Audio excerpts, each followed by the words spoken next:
그런데 왜 바다에 플라스틱이 들어가면 안 되지? 왜 거북이가 힘들어해서? 물고기가 힘들어해서?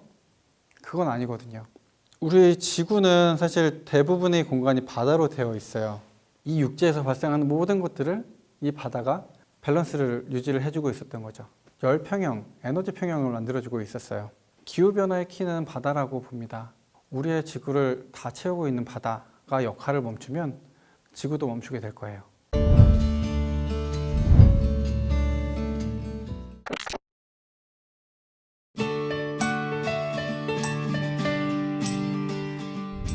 착하게 살려고 노력하고 있습니다. 네, 바다 쓰레기를 줍고 있습니다. 주식회사 포시스 대표이사 원중화라고 합니다.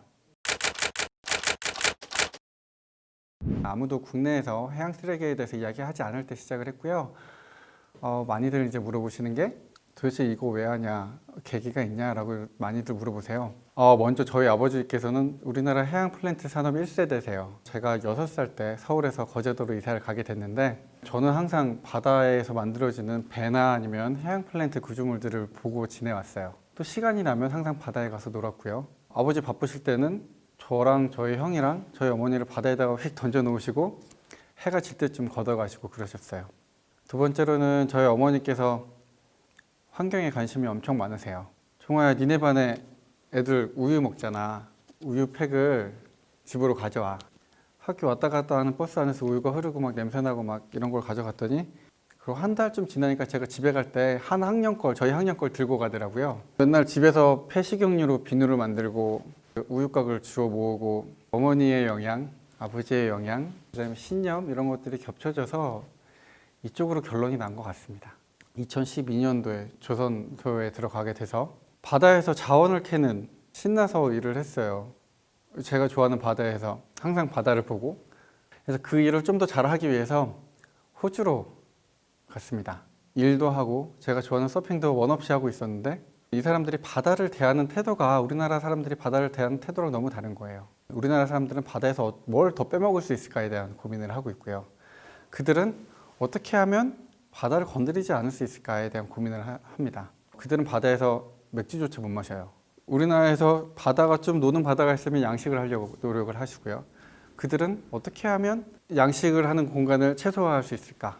그 다음에 어떻게 하면 더 멀리 나가서 어업을 할 수 있을까? 한국에 돌아가면 내가 할 수 있는 기술을 가지고 기여를 해야겠다. 저희 핵심 기술을 말씀드리면 많은 분들이 이거를 제품이라고 생각하시는 분들도 있으세요. 근데 바다나 저희는 하천에 들어갑니다. 그러면 이걸 인프라로 인식을 하셔야 돼요. 하천에서 발생하는 쓰레기들을 바다로 들어가지 못하게 만드는 제방. 인프라기 때문에 저희 기술자들은 대부분 토목 쪽, 그 다음에 조선해양 쪽 엔지니어들로 이루어져 있고요. 저희 시설들을 패시브 시스템이라고 말씀을 드려요. 액티브 같은 경우에는 쓰레기가 있으면 사람이 됐건 아니면 장치가 됐건 쓰레기를 쫓아가는 거를 액티브라고 말씀을 드려요. 패시브라고 하는 거는 우리가 어떤 시설이 있고 쓰레기가 이쪽 안으로 들어오는 걸 패시브라고 이야기를 합니다. 근데 패시브 시스템을 유지를 하려면 첫 번째로는 쓰레기가 어디로 이동하는지에 대해서 분석할 수가 있어야 되고요. 그래야 쓰레기 가는 길목에다가 이 구조물을 만들겠죠. 그 다음에 그 길목을 알았다면 그 길목에 이 구조물을, 이 시설을 안정적으로 설치할 수 있는 기술이 있어야 될 거예요. 그래서 해양 구조물, 해양 플랜트 설계하는 기술들이 저희 건 좀 되게 단순해 보이는 구조물이지만 거기 다 녹아져 있다라고 보시면 될 것 같아요. 저도 되게 쉬울 줄 알았어요. 왜냐하면 바다에서 석유를 뽑아내는, 가스를 뽑아내는 구조물도 만드는데 이거 기껏 쓰레기 모으는 시설을 만드는 게 뭐가 어렵겠어 라고 생각을 했는데 처음에 딱 걸리는 게 그거예요. 물에 떠있는 쓰레기가 어떤 하중을 만들어내지? 라는 거에 대한 연구가 전 세계적으로 전혀 없는 거예요. 아무도 몰라요. 그리고 얘는 움직이잖아요. 그래서 이거에 대한 실험이 필요했고요. 네덜란드의 디오션 클린업, 되게 유명한 그룹이죠. 그래서 네덜란드 디오션 클린업 이후로 저희가 전 세계에서 두 번째로 이 실험에 대해서 실험을 수행을 했고 이 부분에 대한 데이터들을 가지고 있어요. 쓰레기가 만들어내는 움직임, 쓰레기가 만들어내는 하중, 쓰레기가 만들어내는 하중이 구조물에 어떻게 전달이 되는지 이런 것들에 대한 기저를 왜 하천이냐에 대해서 이야기를 왜 하냐면 하천에서 쓰레기 제일 많이 나오기 때문에 그것도 맞습니다. 근데 하천에서 나온 쓰레기는 되게 초기 발생 쓰레기예요. 그거는 대부분의 쓰레기가 물에 떠 있다는 이야기예요. 이 시점에서 걸러내지 않으면 쓰레기는 바다로 들어와서 어떻게 될지 모릅니다. 가라앉게 되면, 눈에 안 보이게 되면 더 어려워지고요. 더군다나 페트병 같은 경우에는 물에 들어가면 잘 안 보여요. 초기 상태, 그 다음에 오염원인 하천을 관리를 해야 된다. 해양 쓰레기가 되게 문제가 되는 것들이 염분을 가지고 있어요. 이게 소각로에 들어가게 되면 염분 때문에 소각하는 시설들이 다 망가져요. 그래서 소각장에서 받아주질 않습니다. 불법 방치, 불법 소각 뭐 이런 일들이 발생을 하고 있어요. 법적으로는 니네 이렇게 처리하면 안 된다고 이야기를 하지만 기술적으로나 장치적으로나 이것들을 보완해주는 제도들이 없거든요. 재활용에 대해서 포커스가 맞춰지는 것들은 플라스틱이에요. 가장 첫 번째로 폐어망에 대해서 접근을 하고 있습니다. 폐어망이 바다에서 나오는 플라스틱 중에 가장 순도가 높고 가장 깨끗한 쓰레기 중에 하나예요. 근데 그럼에도 불구하고 다 잘라서 태우죠, 요즘. 폐어망은 가장 비싼 PE나 PP로 이루어져 있어요. 이것들을 잘 처리를 하게 되면 재료로서의 재활용도 가능해지고요. 또 그게 안 된다면 저희는 이것들을 열분해를 해서 기름으로 되돌리는 방법도 고민을 하고 있어요. 만약에 그것도 안 된다라고 하면 염분이라도 없애서 소각이라고 하면 이것들을 다시 태우는 에너지로 사용을 해야 된다라는 쪽으로 접근을 하고 있습니다. 우리나라는 스티로폼 부표를 사용을 해요. 네.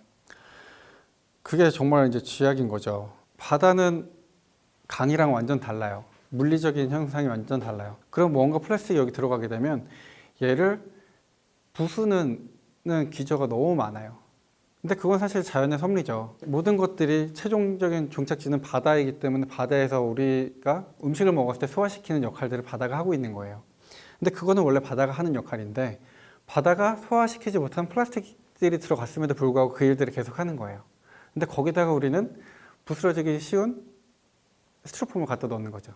해안에서 그 해수를 샘플링을 해서 조사를 해보면 전 세계 15개 1등부터 미세 플라스틱이 많은 1등부터 15위까지 끊으면 우리나라 해안이 4개가 들어가 있어요. 그게 양식에서 오는 거고요. 석유화학 산업에서 오는 거예요. 연구적으로나 충분히 검증된 내용들이에요. 사실 오늘 제일 이야기하고 싶었던 건데 사람들이 요즘 환경 이야기를 하게 되면 대부분이 플라스틱을 이야기를 합니다. 그런데 왜 바다에 플라스틱이 들어가면 안 되지? 왜 거북이가 힘들어해서? 물고기가 힘들어해서? 그건 아니거든요. 우리 지구는 사실 대부분의 공간이 바다로 되어 있어요. 바다의 비율이 한 70% 정도 되죠. 단순하게 생각을 하면 부피로 따졌을 때 한 30배 정도의 공간을 바다가 채우고 있어요.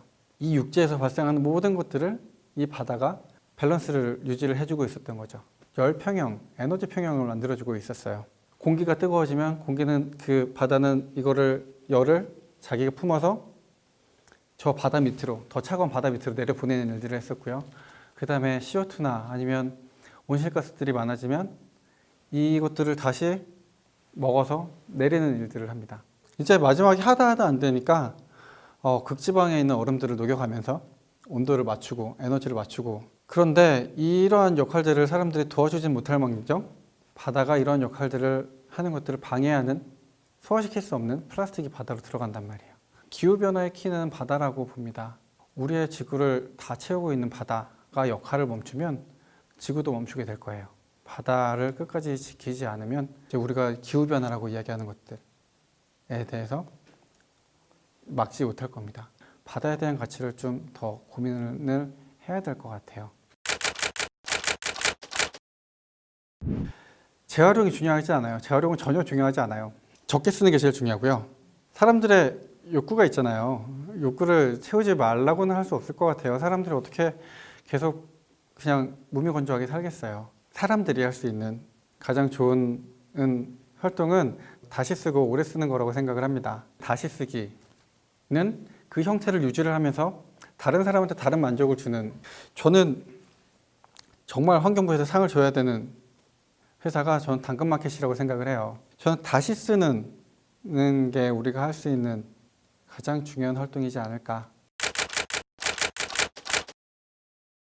불편했으면 좋겠어요. 환경은 사실은 의지, 제재라기보다는 종교여야 한다고 생각을 해요.